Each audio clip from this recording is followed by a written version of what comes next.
Hello dear student, एक बार पूरा स्वागत है मेरे YouTube channel RK foundation coaching centre में। तो जैसे कि हम पिछले क्लास में पॉलिनोमियल यानी बहुपद के बारे में हम चर्चा किए थे। नेक्स्ट उसी तरह हम 10th क्लास के तीसरा चैप्टर के बारे में हम चर्चा करेंगे। ठीक है, तीसरा चैप्टर मेरा है दोस्तों दो चर वाले रैखिक समीकरण। इसको हम किस तरह से हम डील करेंगे, किस तरह से हम इसको थोड़ा कम समय में हम पढ़ेंगे, उसी के बारे में आज हम डिस्कस करेंगे। तो देर किए बिना बढ़ते आगे। अगर जो भी स्टूडेंट इस चैनल पे न्यू है, इस चैनल को प्लीज सब्सक्राइब कर दीजिए और बेल आइकन को प्रेस कीजिए, जिससे हम कल आगे जब भी हम वीडियो अपना अपलोड करेंगे आपको इसका नोटिफिकेशन चला जाएगा। ठीक है, बढ़ते हैं आगे। ठीक है, तो सबसे पहले चैप्टर का नाम है दो चर वाले रैखिक समीकरण। ठीक है, इसका स्टडी प्लान अगर आप बात करेंगे, स्टडी प्लान हमको देखना क्या क्या है इसमें। ठीक है, 30 से 40 मिनट अगर हम इसको बढ़िया से देख लेते हैं। चैप्टर मेरा थोड़ा लंबा चैप्टर है और आधा घंटा में यानी 40 मिनट तक अगर हम इसको स्टडी करते हैं तो हो जाएगा। ठीक है, सबसे पहले हमको एक लैंग्वेज दिया रहता है, मतलब भाषा में प्रॉब्लम दिया रहता है, उसको बोलेगा समीकरण के रूप में बीजगणितीय फॉर्म में उसको बनाइए। सबसे पहले उसको देखना है। ठीक है, एक बार अगर आप उसको अच्छा से पढ़ लेते हैं, एक क्वेश्चन बना लेते हैं तो आपको समझ में आ जाएगा। ठीक है, उसके बाद एक सारणी आपको मिलेगा। ठीक है, हम इसके बारे में डिस्कस करेंगे इसी वीडियो में। ठीक है ना, बीटीसी के मैथ में सारणी 3.4 है, वहां से काफी ऑब्जेक्टिव पूछा जाता है। ठीक है, 4 से 5 ऑब्जेक्टिव पूछा जाता है। उसके बाद जो दो चार वाले समीकरण है उसको हल करना है। ठीक है, हल करने के लिए सीखना है। इसके लिए 3 विधि पूछा जाता है। ठीक है, कभी कभी विधि नहीं भी रहेगा तो जिस विधि से आपको बनाने के लिए आता है उस विधि से आप बना सकते हैं। विलोपन विधि, प्रतिस्थापन विधि और वज्रगुणन विधि। ठीक है, ये तीन विधि करके जाना है। ठीक है ना, उसके बाद यहाँ से 5 मार्क का क्वेश्चन भी एक फ्रेम किया जाता है। इसमें सबसे ज्यादा इंपॉर्टेंट ग्राफ है जो कि प्रत्येक वर्ष पूछा ही जाता है। ठीक है, इसको इग्नोर नहीं कर सकते।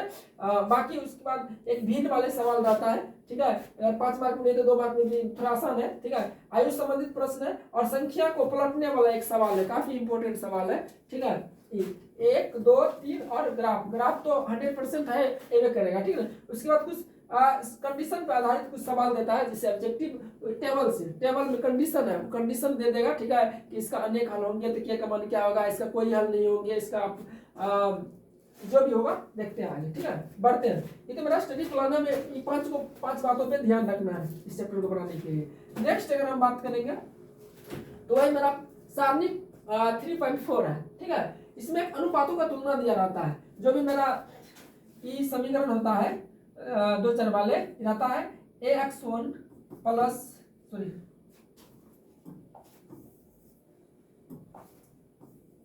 a1x प्लस b1y बराबर c1 या a2x प्लस b2y बराबर c2, इस फॉर्म में रहता है। ठीक है ना, a1 by a2, b1 by b2 और c1 by c2 की तुलना फर्स्ट टेबल में है। ठीक है, उसके बाद इसका ग्राफीय निरूपण पूछा जाता है और बीजगणितीय निरूपण, उसी में कुछ और भी फैक्ट है जो कि वहां पे हम अलग अलग करके नोट डाउन कर दिए। ठीक ना, अगर मेरा a1 by a2 equal to not b1 by b2, अगर ये दोनों आपस में नहीं बराबर है तो इसके ग्राफीय निरूपण प्रतिच्छेदी होगी और इसका केवल एक हल निकलेगा, जिसको हम अद्वितीय हल भी बोलते हैं। ठीक है ना, और इसका जो संगत में होता है तो संगत में अविरोधी टाइप का होता है। ठीक है ना, अगर तीनों अगर तुलना में बराबर रहेगा, a1 by a2 equal to b1 by b2 equal to c1 by c2, इसके ग्राफीय निरूपण संपाती होता है और इसका हल अपरिमित रूप से अनेक हल, अनगिनत हल होता है। और इसका जो यह एक संगत टाइप का समीकरण युग्म होता है, संगत को भी आश्रित भी बोला जाता है। अगर a1 by a2 equal to b1 by b2 equal to not c1 by c2 है तो हम इसका ग्राफीय निरूपण हम समांतर समझेंगे और इसका कोई हल नहीं निकलेगा, जिसको हम असंगत बोलेंगे। ठीक है, यह संगत टाइप का है। ठीक है, यहाँ से क्वेश्चन पूछा जाता है कि एक समीकरण युग्म है जिसका ग्राफीय निरूपण संपाती है तो इसका हल कितने होंगे या बीजगणितीय निरूपण क्या होगा। यहाँ पे ऑब्जेक्टिव में ऑप्शन में रहेगा अपरिमित रूप से अनेक हल होंगे। ई भी दे के ई भी पूछा जाता है, ई भी दे के ई भी पूछा जाता है, नहीं तो इसमें सवाल दे देगा। ठीक है, आगे देखते हैं किस टाइप का सवाल। बढ़ते हैं नेक्स्ट स्लाइड पे। ठीक है, नेक्स्ट अगर बात करेंगे एक काफी इंपॉर्टेंट सवाल हमको लग रहा है। ठीक है, ये सवाल, ठीक है, सवाल मतलब थोड़ा मतलब अंदर से मतलब इतना मतलब भैया लगता है कि इस बार मतलब 2026 में आ भी सकता है। ठीक है, एक आयताकार बाग है, इसकी लंबाई जो है 4 से 4 मीटर अधिक है और इसका अर्ध परिमाप दिया हुआ है। ठीक है ना, एक आयताकार बाग है। ठीक है ना, बगीचा है आयताकार, आयत जैसा। ठीक है ना, इसका जो लंबाई है चौड़ाई से 4 मीटर अधिक है। अगर हम इसका चौड़ाई अगर हम x मीटर मान लेते हैं तो मेरा लंबाई है क्या हो जाएगा x प्लस 4 मीटर हो जाएगा। देखते हैं आगे, ठीक है। सोल्यूशन इसका करते हैं। पहले क्या करते हैं, मान लेते हैं। माना कि इसका चौड़ाई है x मीटर, इसीलिए लंबाई क्या हो जाएगा इसका x प्लस 4 मीटर। ये तो माने हैं। प्रश्न से इसका अर्ध परिमाप दिया हुआ है बाग का, आयताकार बाग है, अर्ध परिमाप दिया हुआ है 36 मीटर। अगर आयताकार आयत का अगर हम अर्ध परिमाप अगर बात करेंगे तो आपको फार्मूला याद होगा। इसका फार्मूला होता है लंबाई प्लस चौड़ाई, ठीक है ना। अर्ध परिमाप लंबाई आपको x प्लस 4 है प्लस चौड़ाई आपको x मीटर है, इसका वैल्यू है 36 मीटर। ये आपको हो जाएगा 2x बराबर 36, 4 जाएगा इधर माइनस हो जाएगा।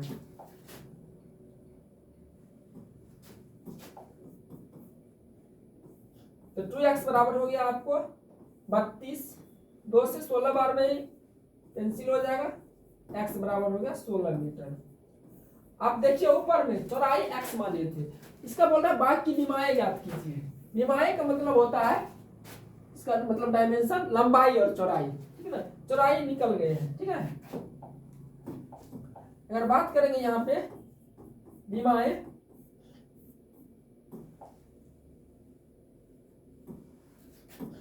तो उसमें आपको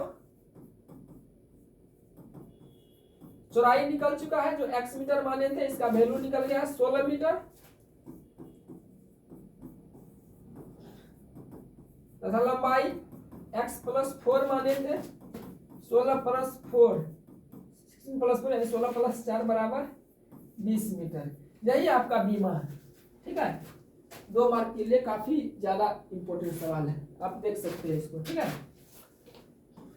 बढ़ते नेक्स्ट एक ऑब्जेक्टिव उठाए जो भी बोले थे शर्त पर आधारित सवाल है। क्या कि किस मान के लिए समीकरण दिया हुआ है, 2 समीकरण दिया हुआ है, इसका अनगिनत हल होंगे ना, लिखे थे टेबल में अनेक हल। उसका कंडीशन क्या था अनेक हल के लिए, a1/a2 बराबर b1/b2 बराबर c1/c2। चूंकि अनेक हल है इसीलिए आपको टेबल याद करना पड़ेगा, ठीक है ना। यहाँ पे आप इसका वैल्यू पुट कर देते हैं, जहां से हमें के का मान निकल जाएगा उतना ले लेंगे। आपस में तीनों बराबर है, अगर दुए को में आपको के मिल रहा है तो दुए को बराबर कर लेंगे। a1 का मान आपको 4 हो जाएगा, a2 का मान 2 है बराबर b1 का मान क्या है प्लस क्या और इसका मान -4 है, ठीक है। बस हो गया, हमको c1 c2 से मतलब नहीं। इसी को हम अगर सॉल्व करेंगे तो मेरा वैल्यू आ जाएगा, ठीक है। 2 से कट जाएगा ये 2 बार में, नीचा में कुछ नहीं है, के से गुना करेंगे x क्या हो जाएगा माइनस हो जाएगा 4 गुना 8। यही मेरा फाइनल आंसर है। कितना आसान सवाल है, ठीक है। -8 ऑप्शन नंबर बी, ठीक है। अब एक इस टाइप का सवाल देगा, ठीक है। 2 मार्क के लिए इसको करके जाना है। तीनों मेथड आप ऑलरेडी पढ़ चुके होंगे। एक सवाल हम लिए हैं जो कि ऑब्जेक्टिव में रहेगा, तो इसको एक पेज में हमको सॉल्व नहीं करना, हम ऑप्शन के अकॉर्डिंग इसको बनाएंगे, ठीक ना। ये मेरा एक्स वाई का वैल्यू है। अगर हम ऑप्शन नंबर 1 को लेके चलेंगे तो एक्स का वैल्यू 2 और वाई का वैल्यू 3 तक के हम चेक करते हैं। अगर एलएचएस में रखेंगे, आरएचएस अगर आ जाता है उतना तो समझ जाएंगे कि वही मेरा वैल्यू है। अगर एक्स की जगह पर 2 रखेंगे तो हो जाएगा 5 दूना 10 आप प्लस वाई की जगह पर 3, कितना हो गया 3 दूना 6, तो 16 आ गया। इस युग्म को फुलफिल करना है, उस युग्म को चेक करेंगे। 7 दूना 14 माइनस 3 चौका 12, 14 में से 12 गया 2, ठीक है। इसका मतलब है कि मेरा ए नंबर सही है, ठीक है। अगर आपको डॉट है तो आप ऑप्शन नंबर बी लेकर के चेक कर सकते हैं। एक्स की जगह पर 2 रखेंगे तो 10 हो गया और वाई की जगह पर 1 रखेंगे तो 2 का 2, 10 2 12, हमें कितना चाहिए 16 चाहिए, हो गया कैंसिल। अगर इसको नहीं फुलफिल करना तो उसको हमको चेक ही नहीं करना, वैल्यू नहीं है। अगर सी लेके रखेंगे तो एक्स की जगह पे 1 है तो 5 हो जाएगा, 3 है 3 दूना 6 5 11, यहाँ पे 16 है। यहाँ पे 0 रखेंगे तो 0 हो जाएगा, वाई की जगह 3 दूना 6 16 है, हो गया 31। ये तीनों फुलफिल नहीं करना है दोस्तों। इस वीडियो में इतना ही। अगर कोई सवाल इसमें अगर एक्स वाई का वैल्यू या वर्गमूल विधि या कोई और भी सवाल विहीन वाला या ग्राफ वाला अगर आपको नहीं आ रहा है तो आप कमेंट में आप कमेंट कीजिए, आपको उस पर स्पेशली हम आपको मतलब वीडियो बना देंगे और उसके बारे में चर्चा करेंगे, ठीक है। आज के लिए इतना ही, थैंक यू।